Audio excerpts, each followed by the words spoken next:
You're listening to the Silicon Valley Podcast.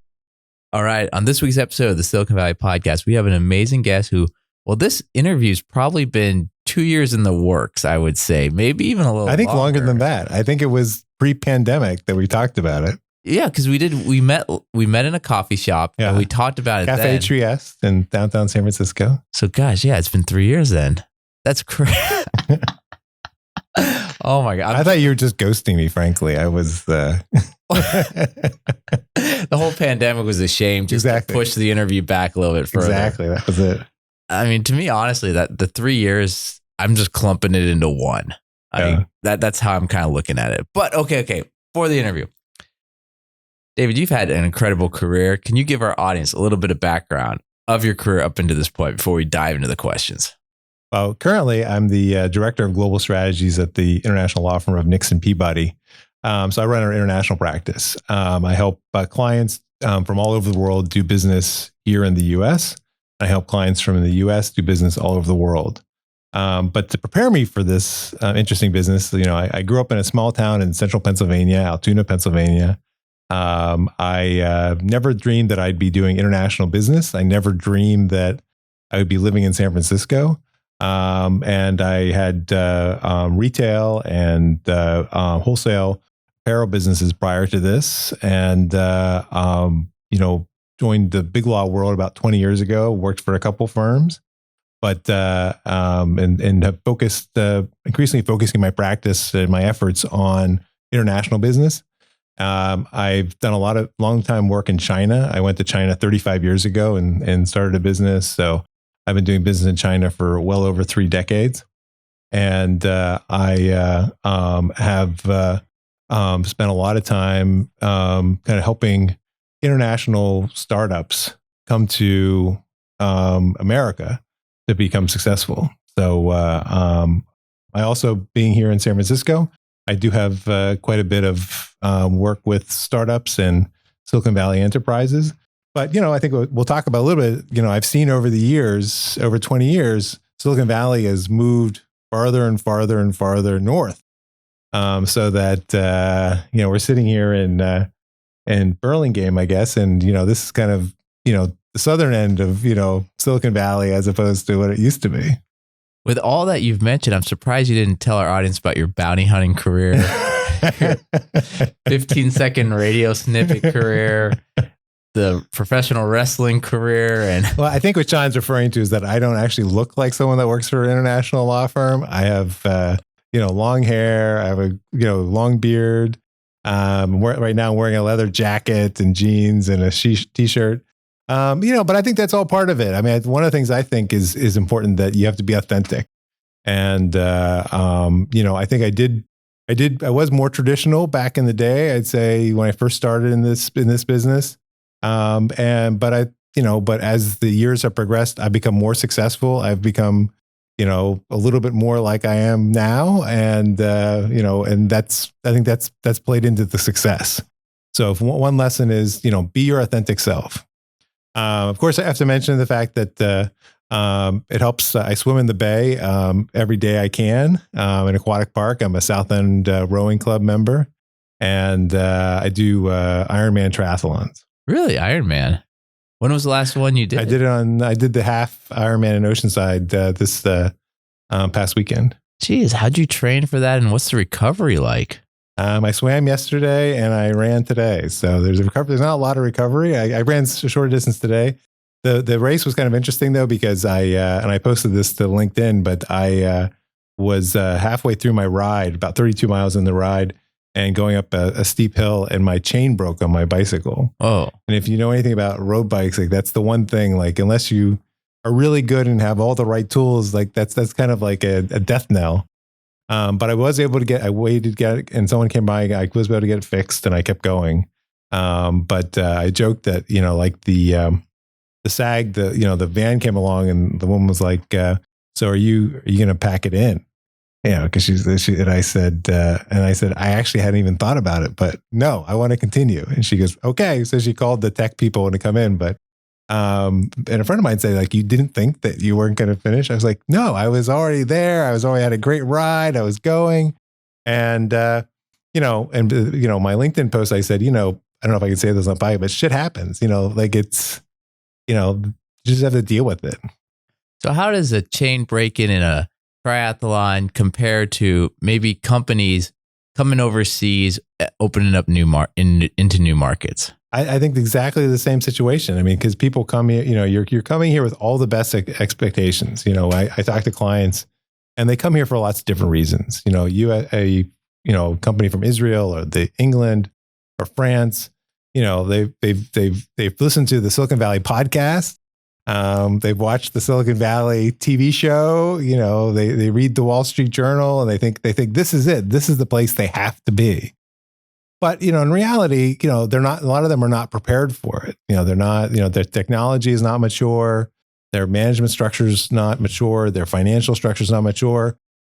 We find them that their legal, structure is not, they're not up to snuff. So they come here and they're going, like I was going up that hill and they're going and, something happens. They have a conflict with an inventor, or they have some issue, or they lose a contract, or something doesn't happen. One of the things we see, the two big issues now that we're seeing with companies coming from outside the U.S. and setting up shop here in America is data privacy is number one. A lot of companies think, because this is Silicon Valley, lots of these are technology companies, a lot of SAS companies, apps, things like that. And they think, well, I'm GDPR compliant, so I'm compliant with the European Union, so I'm good, right? Right? I'm good. Like David, I'm good, right? I'm like, no, you're not good, because America is not, GDPR is not the standard in America. And in fact, we have 50 different state, privacy laws. Welcome to California. Exactly. California is the weirdest, maybe. And so a lot of them don't understand that they have to, and they get tripped up very easily on that. The second big issue that a lot of startups come into are the concept of, employment. So folks will call me up and they'll say, I get referred to a client and they'll say, David, we're thinking about, coming to the US and we're thinking about hiring some people. We want to talk to you about that. And then I talked to them a little bit more about what the people will be doing. And then they admit, well, we actually have some people already here in the US working for us. And then I said, oh, okay. But don't worry, because they're not really employees. We're just paying them as consultants. I said, okay, well, did they work for anybody else? Well, no. Do you tell them what to do? Oh yeah. You give them their computer and all the other equipment that they use? Oh yeah. I said, well, you probably have an employee on your hand, especially in California. So, those are the things that, can really trip them up. I just like how it sounds like the more you talk to them, the more they dig their own grave. Well, I mean, that's it. I think the other issue in a lot of places around the world, especially like in China and other places in Asia, the concept of a lawyer and talking to a law firm, it's not the same. In that, I try to encourage them, tell us everything that's wrong. Like tell us everything that's going, because having us trying to dig into it and find out about it later is not a good situation. Come and tell us everything that you're doing, and we can fix it. We can fix, some people, when people ask me like what I do, and a lot of people say, "Oh, you're a fixer." Like, well, like Michael Clayton. I said, well, not exactly. I'm not as good looking as George Clooney. I'll tell you that much. But that the idea is, we try to fix problems. We try to make things go smoothly for you. But if we don't know, like the worst thing to happen is if you don't tell us what's going on, and then we hit a road bump either with someone that is in business or a government regulator or something else. So then one of these companies that are thinking of entering the US market or setting up in San Francisco, how far in advance should they start having these conversations?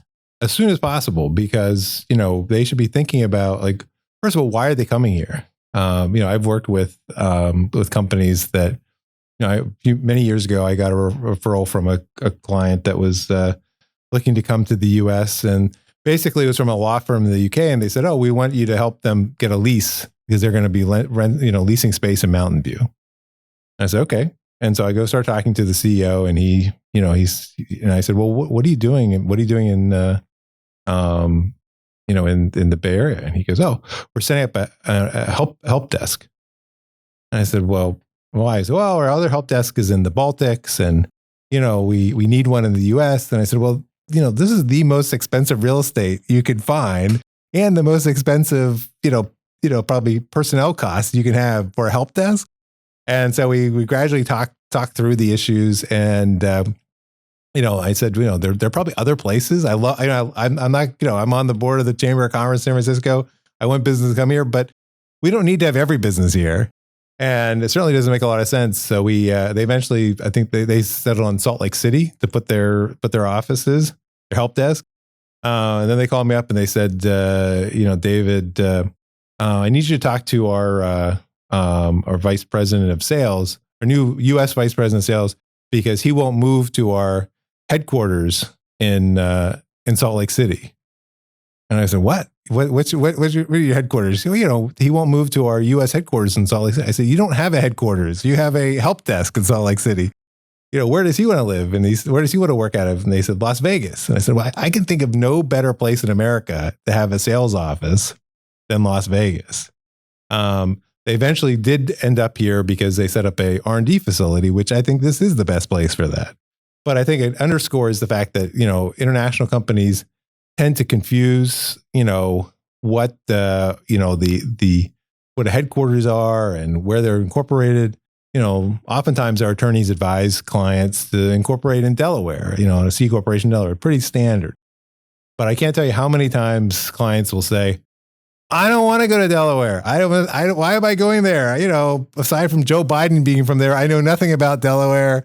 We don't want to have an office there. We don't want to have to do anything there. Why do we have to be in Delaware? And, we have to explain the difference between, incorporating and operating. So you can set up in Delaware. You never have to go there. You never do anything there. You can have all your, your operations in any state you want to have it. You never have to go to Delaware. Okay, so it doesn't sound like you're just kind of legal advice for these companies. It sounds like you're, growth, expansion, operations, consultants. How many hats do you wear? Well, I think the idea is that, because I'm not an attorney. So the advantage I have is that I have a business background. And so, I'm the connector. I'm the one that will help them connect to the lawyers at our firm. But as I said, a lot of times folks don't know exactly what they need. So, I will get calls from folks that are looking to come to the U.S. And when I talk to them, what they really need is an HR professional, or they really need is a real estate person, or they need an accountant. So I try not to limit, or a banker. I try not to limit my, investment banker. I know there's Sean Flynn guy. He's a pretty good investment banker. So, David's going to be back on this show for sure. But I mean, they don't know, a lot of times, they don't know people. We had a situation a couple of years ago where, we had a conflict. We couldn't represent. I got to reach out from a very small country in the world, a company. They needed some help in the U.S. and we couldn't help them legally on their legal stuff because we had a conflict. And I remember talking to the attorney that I was talking to. He said, "Well, they can find someone else." I said, "Actually, they can't find anybody else.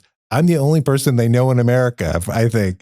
And so we found them another attorney in a smaller firm, and went that extra mile because I really feel strongly that we need to help. We need to provide that kind of service and help to them. Question on that one, and that's something I don't think has actually come up on the show ever. The conflict of interest check that lawyers, have to do before taking on a new client. Could you talk a little bit about that? And then I want to dive back into the expansion and business development. Yeah, I mean, I think the important thing is that lawyers in the U.S. I think that's why I love my job. I love working for the law firm. I work with incredibly smart people. And I love the fact that lawyers in the U.S., really played a different role than I'd say, maybe in England and maybe some other places in the Western countries. But, the idea, and I don't know, I always go back to the Al Pacino and Justice for All, that is your lawyer. Like he is going to vigorously defend you, whatever comes. And I think for a lot of business people, that's kind of a weird concept that you have this person that's only in your corner. And the only way we can only be in your corner is we can't represent other people that you might be, in conflict with. You might, you can't have both sides of it. You can't be on both sides of the deal. Now there are exceptions. We can have waivers and things like that. But the idea is you want to make it so that, that your lawyer is only representing you, only thinking about your interests. And there's nothing that's going to cloud what he's thinking to protect your interests. And that's very different. I'd say in other parts of the world, lawyers don't act that way, and that, they don't necessarily have that kind of, dedication. They're not going to be in business. They're not going to be doing other things, compete with you. They're really only representing you. I keep thinking of those lawyers from the movie Idiocracy. I'm not sure if you saw that movie. Oh, you got to check it out. It's become more of a documentary, I think, than an actual movie. Matt Judge, the Beavis and Butthead guy. But okay.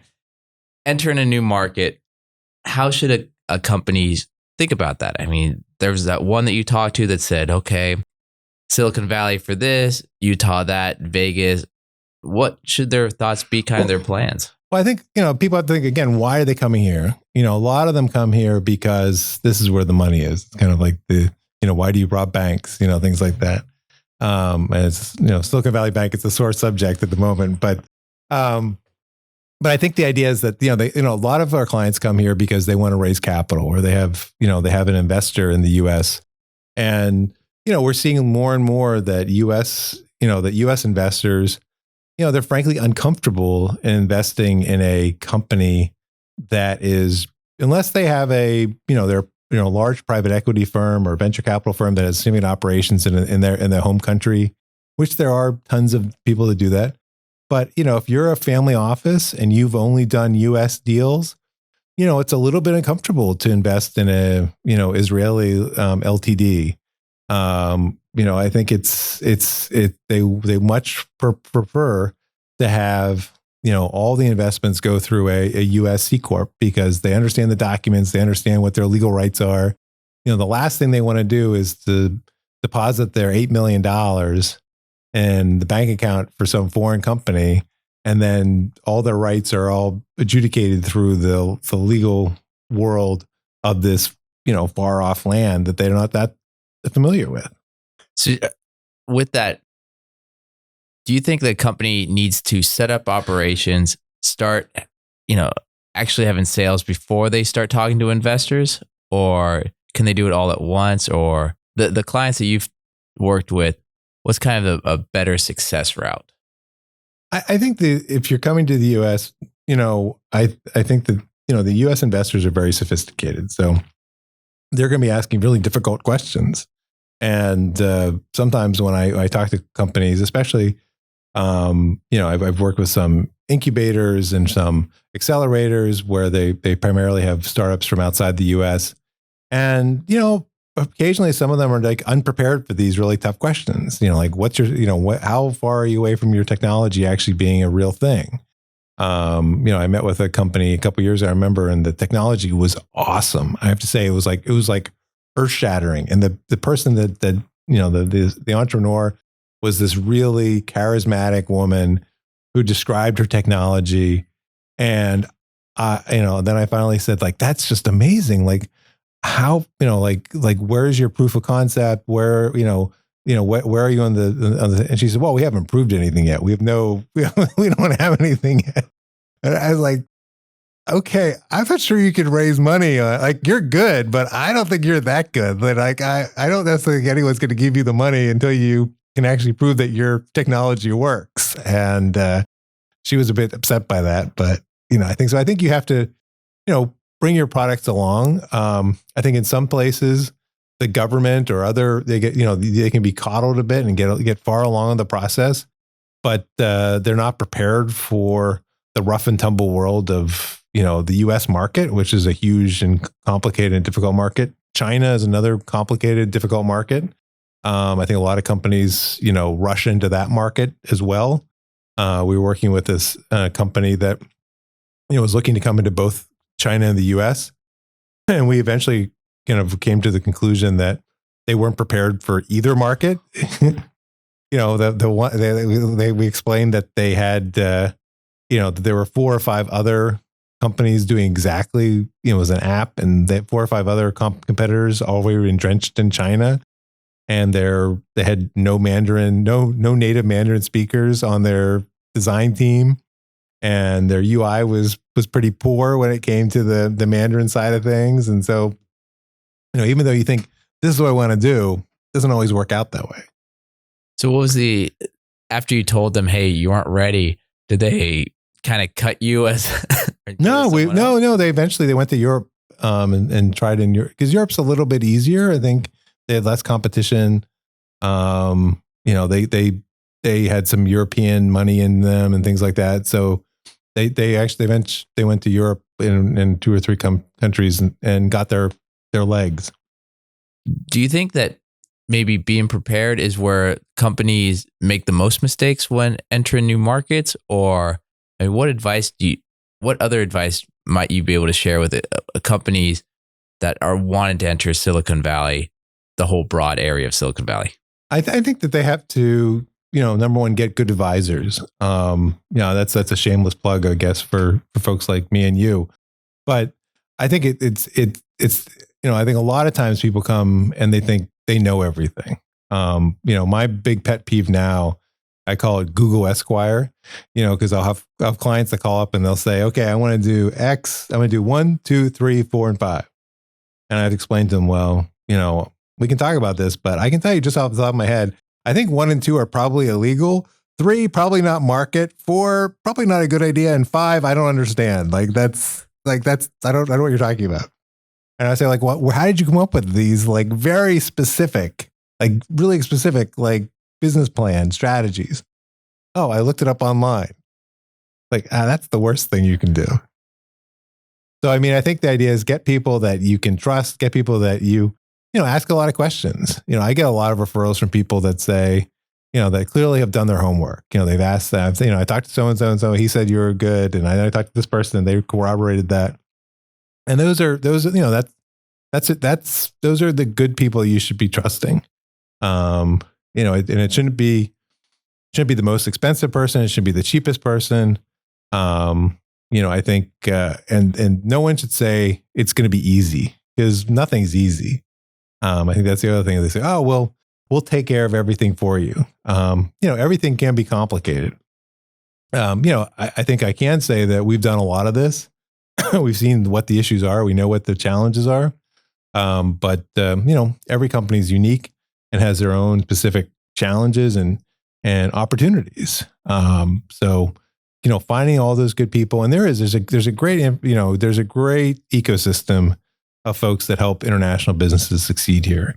And from accountants that work on, lots of international businesses. So I think, part of the thing is if you are thinking about it, talk to the people. And if you get the sense that this is the first company that they've helped come to the US, probably you should be, not, thinking about maybe moving on to somebody else. When I can tell them I've helped, hundreds of companies set up here in the US, I think that gives them a little bit of comfort. I like the answer that nothing should be easy or nothing's easy. Because I've had so many conversations where, this will be an easy transaction. You're like, no, it's 6 to 9 months of pain. No, it's going to take a lot longer. And there's always something that comes up. There's always roadblocks. There's always skeletons. There's always this or that. So just oh no, it should be easy. It's like, no, that's not reality. Yeah, there's some things about America that are pretty cool. So one of the things I try to explain is that, if you want to set up a company, unlike lots of places, you have to file paperwork basically. It's a ministerial function. If you have the right name and everything is clear and you pay the right fee, the Secretary of State of Delaware will give you your incorporation. You don't have to prove that you're a good person. You don't have to pay off a government official. You don't have to jump through 9 million hoops to prove that you're, whatever. You will get something set up. So that's one of the good things. But other than that, things get more complicated. If you want to hire people, getting back to the employment thing, one of the challenges is that, we don't have, it's employee at will mostly.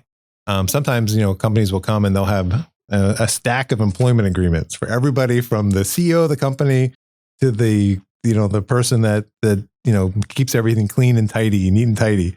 And I explained to them, like, maybe the CEO you're going to give a contract to, but probably not the rest of the people. And so they kind of understand that, but then they get very upset when they want to fire somebody, and we explain to them, well, there's a risk of litigation that could come from any employee that you fire. And they said, David, wait a minute, you just told me that I didn't need to have a contract, and now you're telling me that it's hard to fire people. I said, well, it's not hard to fire people, but America is a very litigious place, and things can happen. What countries do you think have I don't want to say biggest issues or biggest misunderstandings, or might have the biggest challenges cultural wise in setting up a new company in Silicon Valley? I think it's a great question, because I think that I think Israelis are fantastic. I work with a lot of Israeli companies, and a lot of Israelis speak English. They have a lot of familiarity with the U.S. But doing business in Israel is very different than doing business in the United States. So I think one of the problems when I work with Israelis is that, they assume that they know what they're talking about, what they're doing. And in reality, it's very different.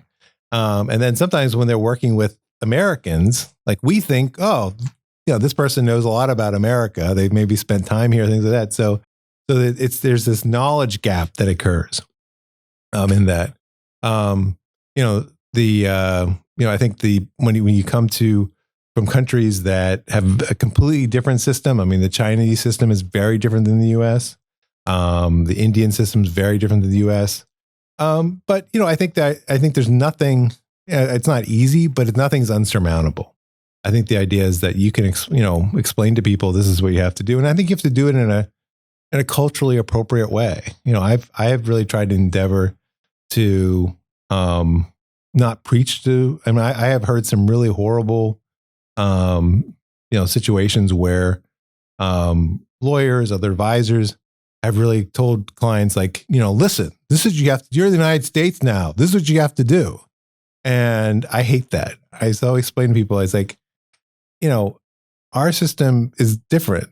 And if you want to be successful, you're going to have to kind of modulate what you're doing to accommodate how it goes on here.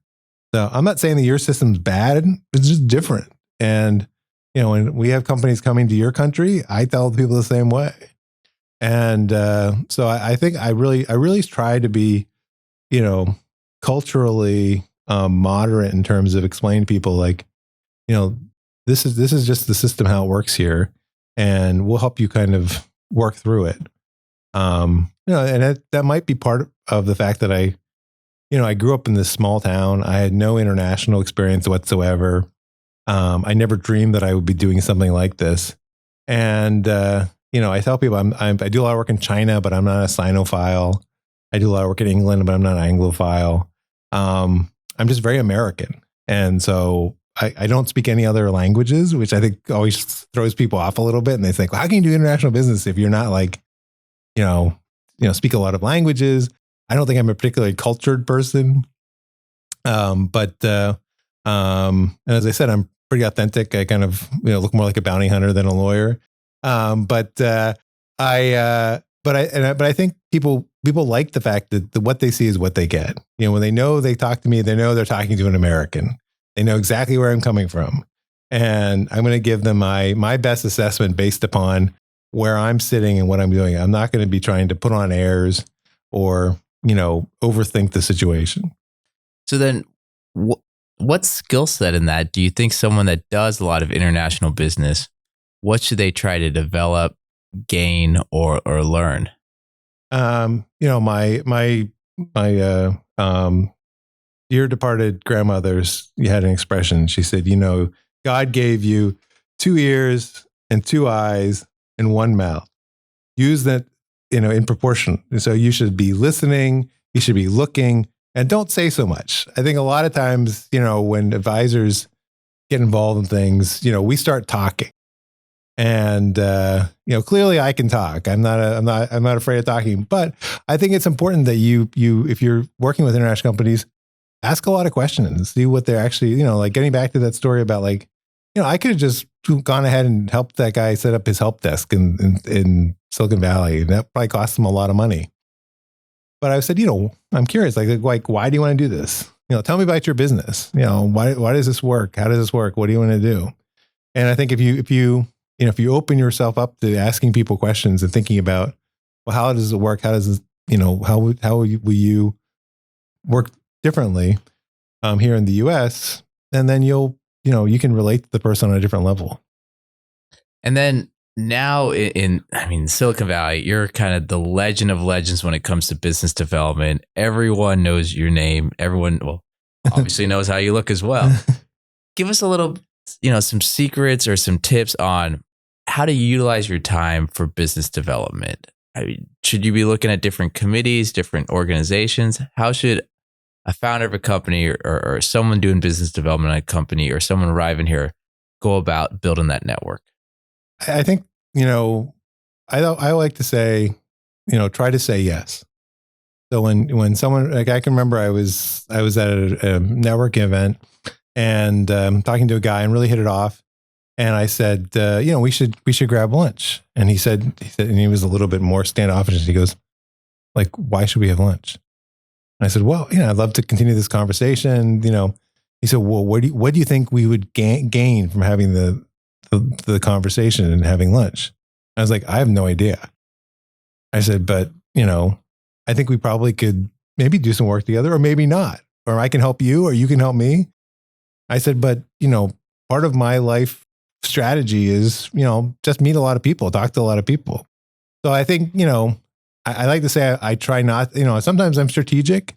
People ask me like, well, do you kind of focus on certain clients? And I said, sometimes I'll get that. My wife calls it my spidey sense.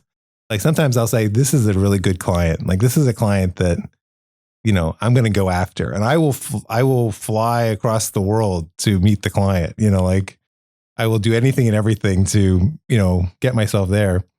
But otherwise, I try to cast a pretty wide net. So, have lunches, dinners, drinks, coffee.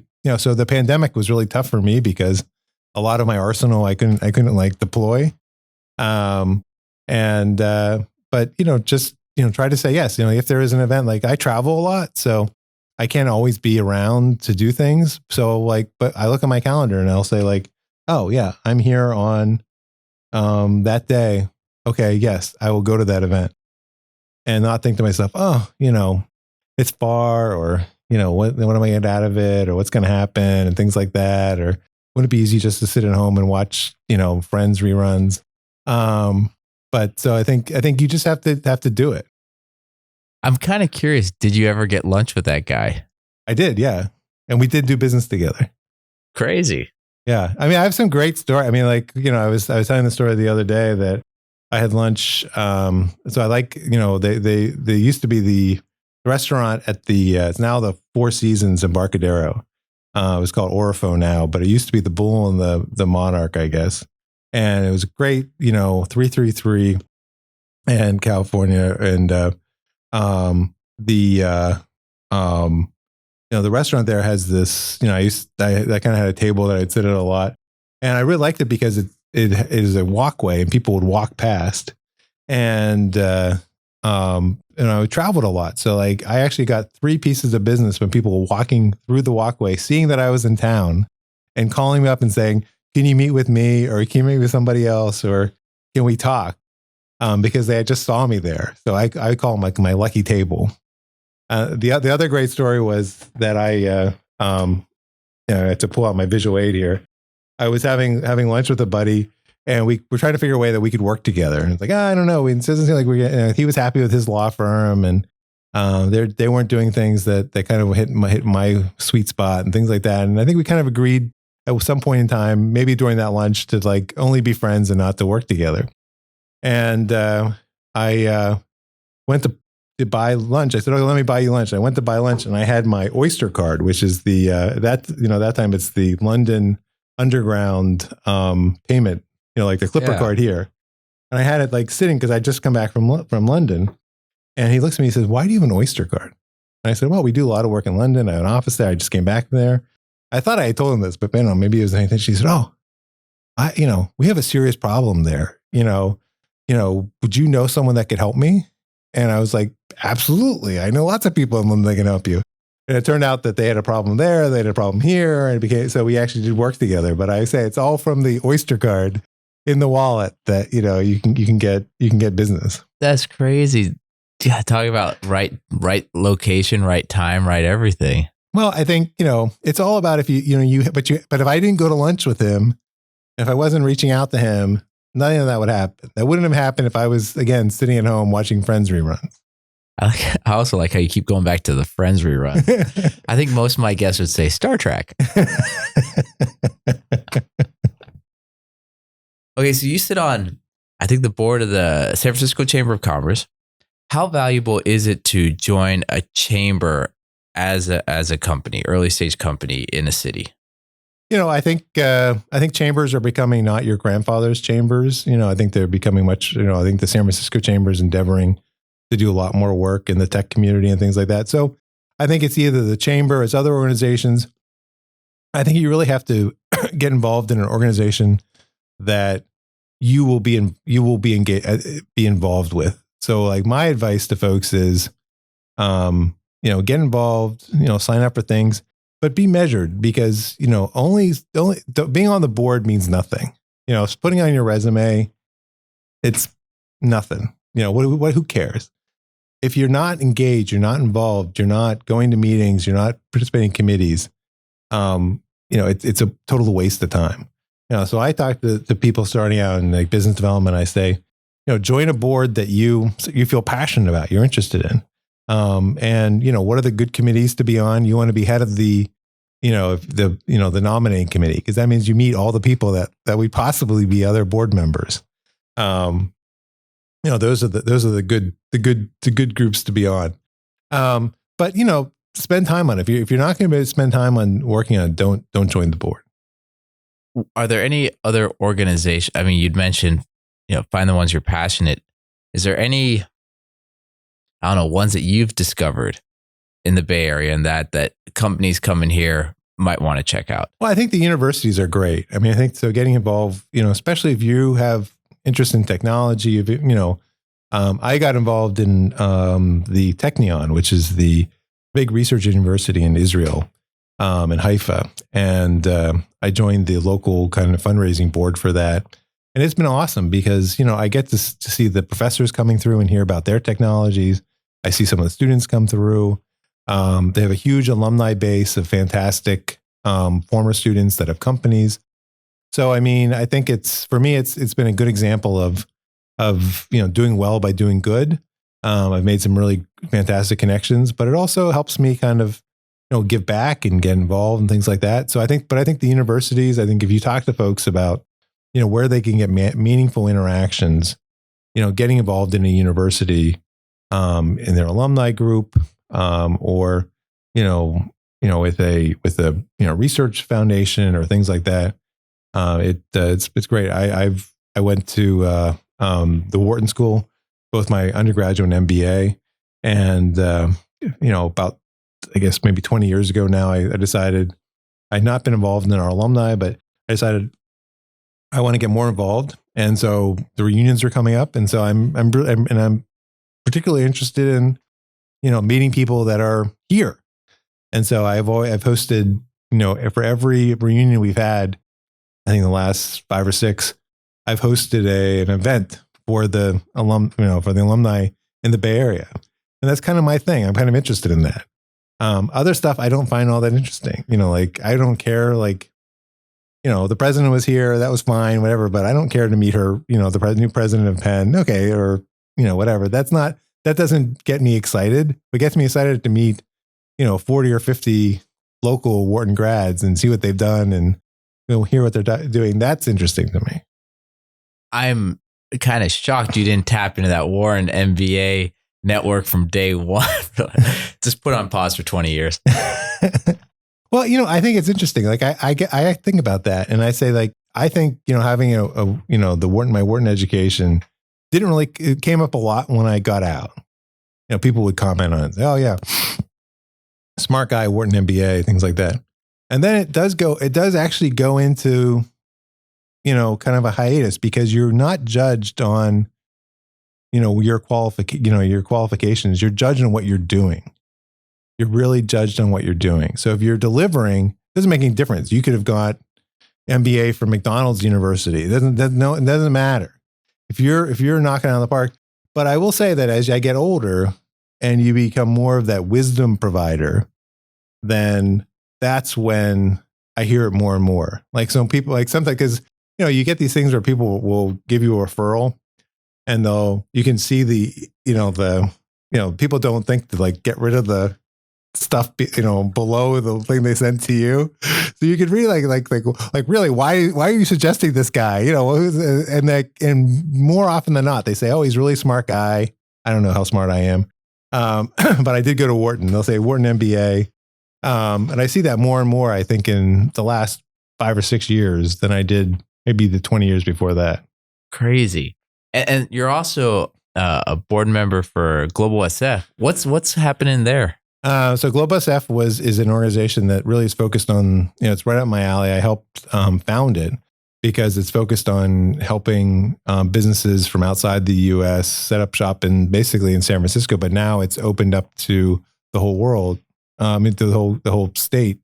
We're doing a lot of work all over California, and really an economic development organization because in comparison to a lot of other places in the world, California and San Francisco, we don't have the kind of robust economic development infrastructure that you see in lots of other places. We don't give a lot of incentives out for business to come in. We don't have, we used to have, the chamber used to have an economic development program that kind of went by wayside. They're trying to reinvigorate it. But in comparison to a lot of other, even smaller places, I think the assumption had always been, well, we're California, or we're Silicon Valley, or we're San Francisco. Like, what do we need help for? So I think Global SF tries to do that on a global scale. How well do you think those incentives actually incentivize companies to set up operations or not set up operations in different states or cities? I think it really depends on the business. We've worked with a lot of companies that are in the kind of heavy manufacturing, and there it really does make a difference. If you are really dependent on, producing a commodity or using commodities, things like that, you really, those things can make a difference. But, if you're a technology company, you're having 5 or 6 people, you're having coders sitting somewhere, things that it doesn't make that much difference. I think the idea is that you want to be in the spot where things are going to happen. You're going to have that, the ability to interact with folks, talk to people, things like that. That's going to be more important than, a couple $100,000 in tax savings. Especially if you want to grow your business. And I was speaking to a bunch of students at USF, University of San Francisco, last night.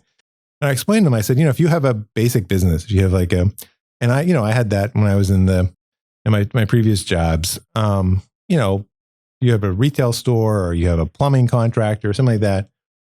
You do $10 million in sales.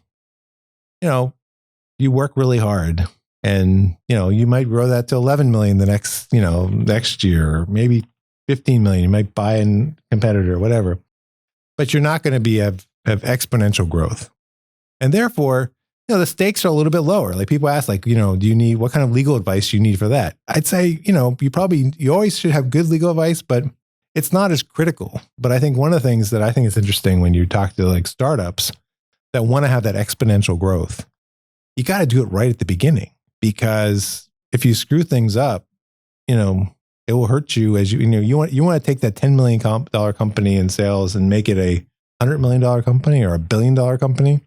If you screw up your cap table, or you mess up your IP, or you don't have your employment agreements in place, you're toast. That's super fascinating because, we've had people on the show in the past talk about the importance of building that foundation for companies, and to take that extra time and make sure that foundation is solid, because the more solid that foundation, the higher the building can be.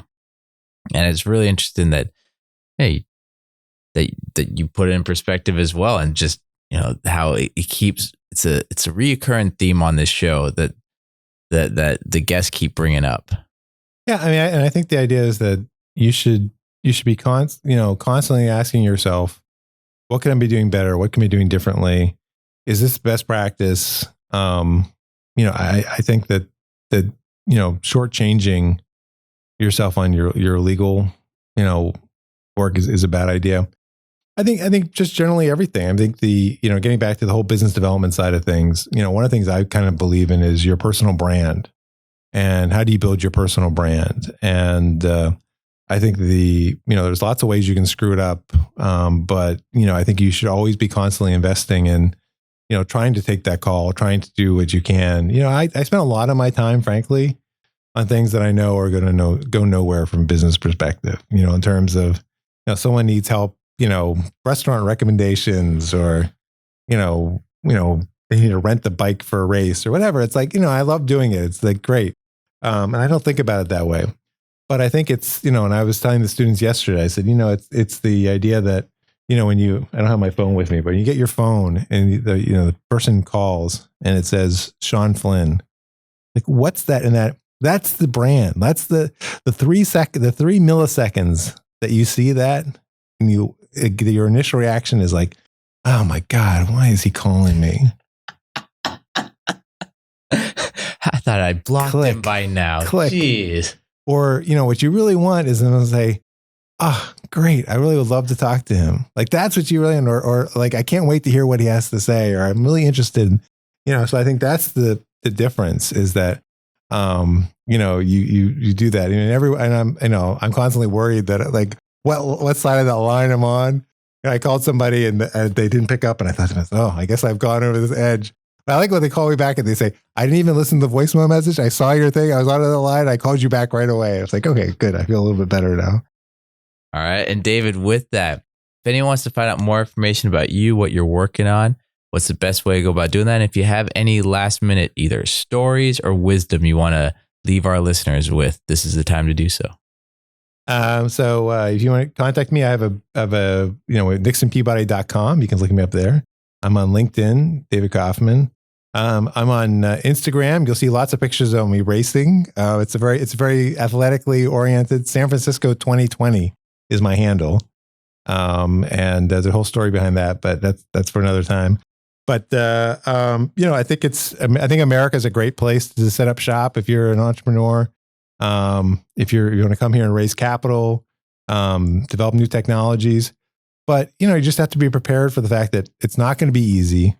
But there are lots of people like me and like Sean and lots of accountants and other lawyers and, other professionals that are here to walk you through that process. Fantastic. And with that, for our audience out there, when I'm not the host of the Silicon Valley podcast, I'm a mid-market investment banker focused on mergers, acquisitions, growth capital. Connect with me at thesiliconvalleypodcast.com or on LinkedIn. Love to have a conversation. And with that, David, I want to thank you for taking the time today, after 4+ years, to record this episode with me of the Silicon Valley podcast.